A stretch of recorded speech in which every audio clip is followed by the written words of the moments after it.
Hi, welcome back to this video. We are setting up MFA for servers with Centrify Suite 2016, and this is a lab.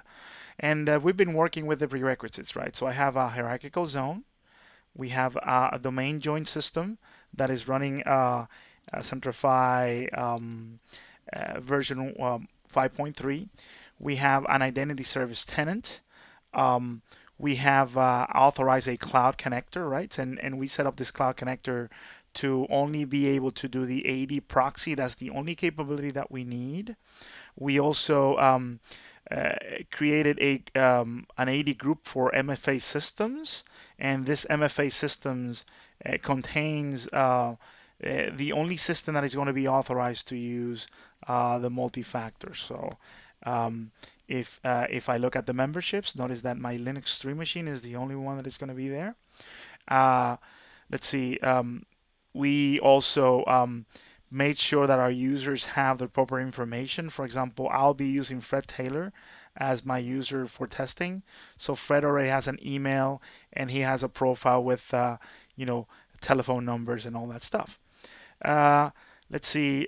In the identity service side, so we already saw the cloud connector. I set up two authentication profiles, right? So one for server access that allows for a mobile authenticator, phone call, and text messages.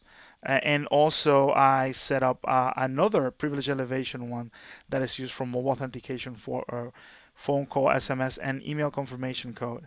This is all selected here where it says server suite authentication. So the proper authentication profiles are set up.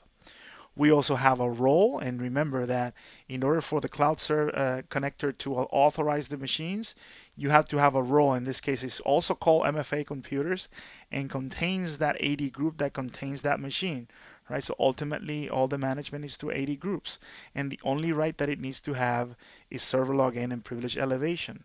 Finally, we also made sure that our policy allows for our user security policy allows for integrated Windows authentication, right? Because you know, integrated Windows authentication is going to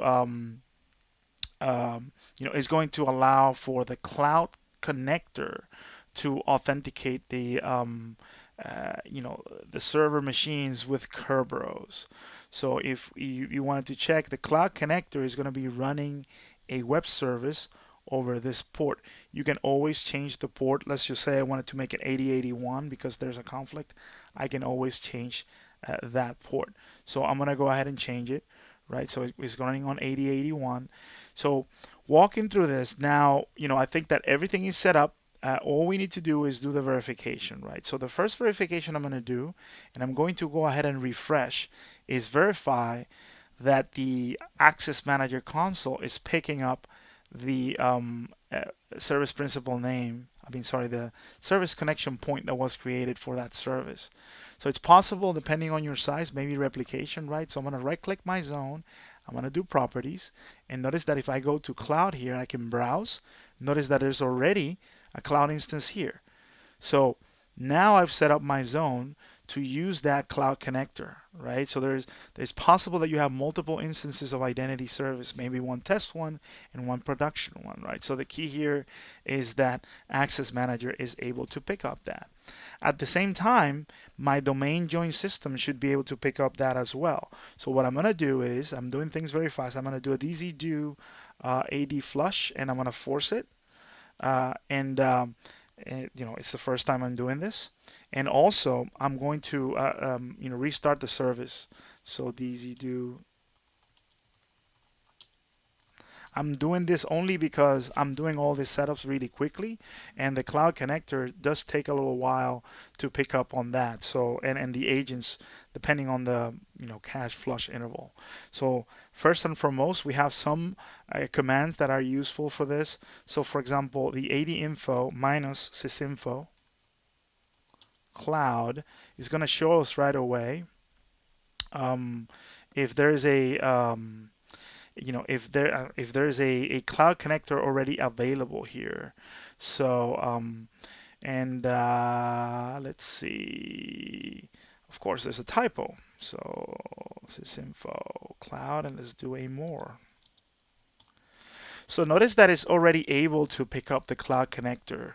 So notice in here is able to see that this is my cloud instance, that there's a cloud connector already, ready, and the connector port is 8081. Okay, this tells me that from a, from a client and server infrastructure perspective, things are working as expected.